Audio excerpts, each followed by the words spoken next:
किया है। नारी उत्थान के साथ साथ देश के उत्थान को भी दर्शाता है।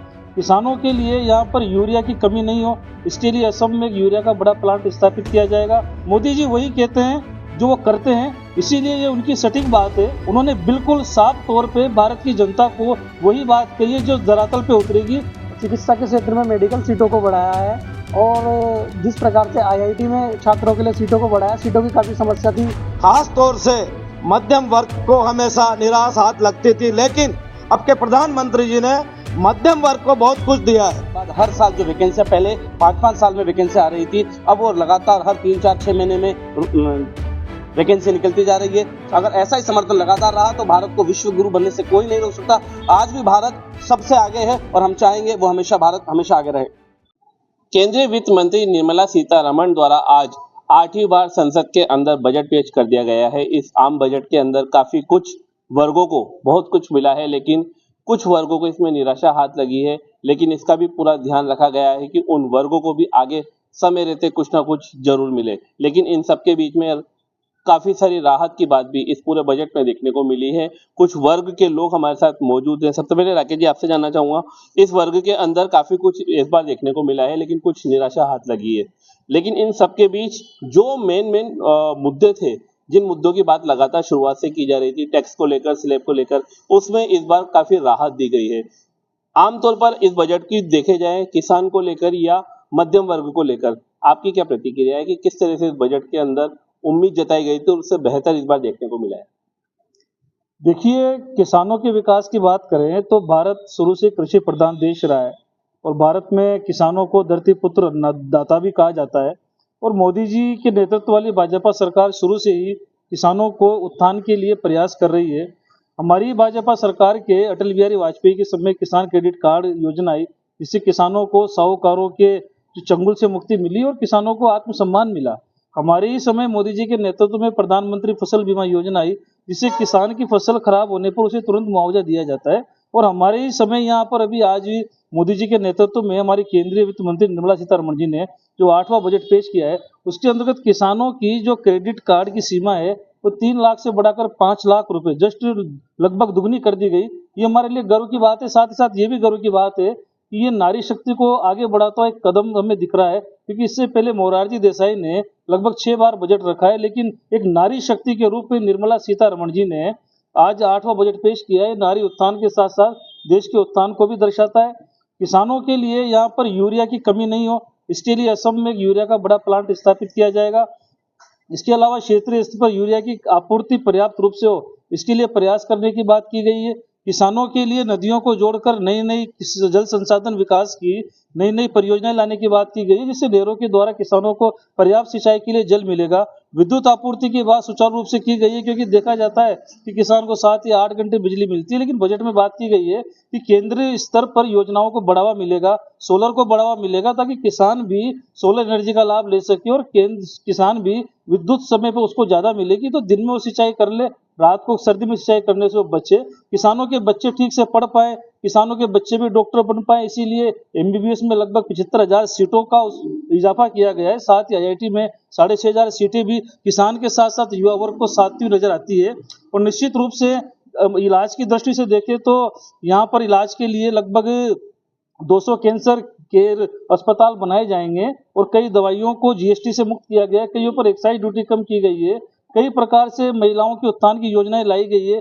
युवा सरकारी नौकरी पर महज आश्रित नहीं रहे, युवा स्वयं भी रोजगार पाए और दूसरों को भी रोजगार दे, स्वयं का उद्योग लगाए, कृषि आधारित उद्योग लगाए, आत्मनिर्भर भारत की संकल्पना को आगे बढ़ाए। उसे मुद्रा लोन के द्वारा और भी कई ऐसी स्कीम है जिनके द्वारा ब्याज में छूट दी जाए और कई रियायत देकर उसे जमीन और भूखंड दिया जाए और उद्योग लगाने की लिए योजनाएं ऐसी आई है, जिससे निश्चित रूप से युवाओं को और किसानों को दोनों को विकास का लाभ मिलेगा। साथ ही साथ देखो, जो कई लोग कहते हैं कि निराशा वाली बात तो इसमें इसलिए नहीं है क्योंकि ये एक अच्छी बात है कि मोदी जी ने बजट में वही बात रखी है जिसे वो पूरी कर सकते हैं। अगर मान लो 100 घोषणाएं कर देते और वो 100 पूरी नहीं हो पाती, इससे तो अच्छा है बोले 10 घोषणा करो लेकिन 10 की 10 धरातल पर उतरे। इसीलिए मोदी जी का आभार प्रकट करना चाहता हूँ। जैसे पिछले बजट में मोदी जी ने साफ कह दिया था कि हमारा लक्ष्य है कि आगामी 5 साल में 4 लाख युवाओं को रोजगार देंगे और उसके लिए पिछले वर्ष लगभग 1 लाख युवाओं को रोजगार भी मिला है। तो इस वर्ष उन्होंने इसीलिए युवाओं के लिए रोजगार की जो सरकारी नौकरी की बात नहीं की गई, क्योंकि पिछले बजट में जब 5 लाख की घोषणा कर दी तो इस बजट में उसका कोई औचित्य नजर नहीं आ रहा था। मोदी जी वही कहते हैं जो वो करते हैं, इसीलिए ये उनकी सटीक बात है। जुमलाबाजी नहीं करके उन्होंने बिल्कुल साफ तौर पे भारत की जनता को वही बात कही है जो धरातल पे उतरेगी, और निश्चित रूप से ये हमारे लिए गर्व की बात है। और हमारा देश किसान भी मजबूत होगा, युवा जवान भी मजबूत होगा और सेना भी मजबूत होगा। सेना के विकास पर भी एक अलग से खर्च करने की बात यहाँ पर की गई है। तो किसान, युवा और हमारा सेना सब मजबूत होंगे तो निश्चित रूप से भारत मजबूत होगा। जब भी बजट आता है युवा की नजर हमेशा बजट पर खास तौर पर रहती है। इस बार के बजट में क्या कुछ इस बार लगा कि युवाओं को कुछ मिलने की उम्मीद थी या कुछ मिला भी है? जी, आप देख सकते हैं कि पिछले बजट में युवाओं को जो 1 करोड़ युवा थे उनको बड़ी कंपनियों में इंटर्नशिप करने का मौका दिया था। इस वाले बजट में भी युवाओं का फोकस था कि नई भर्तियों की घोषणा होगी, रेलवे हो गया, चिकित्सा हो गया, लेकिन नई भर्तियों की घोषणा तो नहीं हुई। लेकिन जिस प्रकार से उन्होंने युवाओं को फोकस करते हुए चिकित्सा के क्षेत्र में मेडिकल सीटों को बढ़ाया है और जिस प्रकार से आईआईटी में छात्रों के लिए सीटों को बढ़ाया, सीटों की काफ़ी समस्या थी, विदेश में जाकर लोग पढ़ाई कर रहे थे और अधिक खर्चा उठाना पड़ रहा था, वहाँ कहीं ना कहीं कमी आएगी खर्चे में। और जिस प्रकार से भारतीय व्यवस्था के तहत वो शिक्षा ग्रहण करेंगे, ये भी बहुत अच्छी बात है, कई विदेश जाके नहीं करेंगे। और जिस प्रकार से हम देख सकते हैं कि चिकित्सा के क्षेत्र में कैंसर सेंटर खोले जाएंगे नए, और जिस प्रकार से चिकित्सा के क्षेत्र में उन्होंने काफ़ी फोकस करते हुए 36 प्रकार की दवाइयों में तो उसकी जो उनकी बढ़ोतरी थी ब्याज दरों में वो भी कम की है और मूल्य कम होगा, जिससे और कैंसर की समस्या दिन ब दिन बढ़ती जा रही है, उसको देखते हुए उन्होंने कैंसर पे फोकस किया है और कैंसर सेंटर की स्थापना सभी जिलों में की जाएगी। मध्यम वर्ग का हमेशा खासा ध्यान बजट पर रहता है कि मध्यम वर्ग हमेशा खुश रहे। ये सरकार की हमेशा कोशिश रहती है, सरकार के हमेशा प्रयास रहते हैं। इस बार के 8वीं बार के बजट में क्या कुछ मध्यम वर्ग के लिए मिला है? क्या पिटारा खुलेगा और कब तक ये धरातल पर आपको लगता है कि जल्द उतरे ताकि मध्यम वर्ग को इससे राहत मिल सके? देखिए, वित्त मंत्री जी सीतारमन जी, प्रधानमंत्री नरेंद्र मोदी जी के कार्यकाल में जो ये 8वां बजट पेश हुआ है वो बहुत ही शानदार और ऐतिहासिक बजट पेश हुआ है। इसमें सभी मध्यम वर्ग के लोगों को, आम जन को, सभी वर्गों का ध्यान रखा गया है, जिसमें खास तौर से मध्यम वर्ग को हमेशा निराश हाथ लगती थी, लेकिन अब के प्रधानमंत्री जी ने मध्यम वर्ग को बहुत कुछ दिया है। उनका क्राइटेरिया बढ़ा है जिससे कि वो अपना आय का स्रोत आगे बढ़ा सके, धंधा कर सके, बिजनेस को आगे बढ़ा सके। और चिकित्सा क्षेत्र में भी कैंसर, दिनादिन कैंसर की जो बीमारियां बढ़ती जा रही है, इसको देखते हुए बहुत कुछ उन्होंने चिकित्सा क्षेत्र में दिया है। मैं तो ये कहना चाहता हूं कि देश के प्रधानमंत्री नरेंद्र मोदी जी जो कहते हैं वो करते हैं। आत्मनिर्भर भारत हम दावे से कहते हैं कि हमारा भारत विश्व गुरु निश्चित तौर पे बनेगा और ये देश का सबसे अच्छा, सुंदर, ऐतिहासिक बजट नरेंद्र मोदी जी ने, सीतारमन जी ने एवं नरेंद्र मोदी जी ने के कार्यकाल में जो पेश हुआ है, मैं तहे दिल से उनको धन्यवाद देता हूं आमजन की ओर से। और मीडिया का भी मैं तहे दिल से धन्यवाद देना चाहता हूं कि मीडिया समय समय पर आमजन की आवाज को सरकार तक पहुंचाती है, जिससे कि उसका निदान हो सके समस्याओं का। जय हिंद, जय भारत। निश्चित तौर पर शिक्षा की बात की जाती है हमेशा, क्योंकि इस बार के बजट में उम्मीद जताई जा रही थी कि शिक्षा पे जो जीएसटी लगती है या किताब कॉपियों पे जो टैक्स लगता है वो हटाया जाए ताकि ग्रामीण क्षेत्रों तक शिक्षा को और बेहतर मजबूत किया जाए। हालांकि इस बजट में ऐसा कुछ देखने को नहीं मिला है, लेकिन शिक्षा का वर्ग जरूर कहीं ना कहीं किसी इस पूरे बजट में कहीं ना कहीं किसी मांग से जरूर खुश है कि उनकी कुछ मांग पर इस पर ध्यान दिया गया है और उनको दूर करने के लगातार प्रयास किए जाएंगे। बिल्कुल, आपने बिल्कुल सही कहा।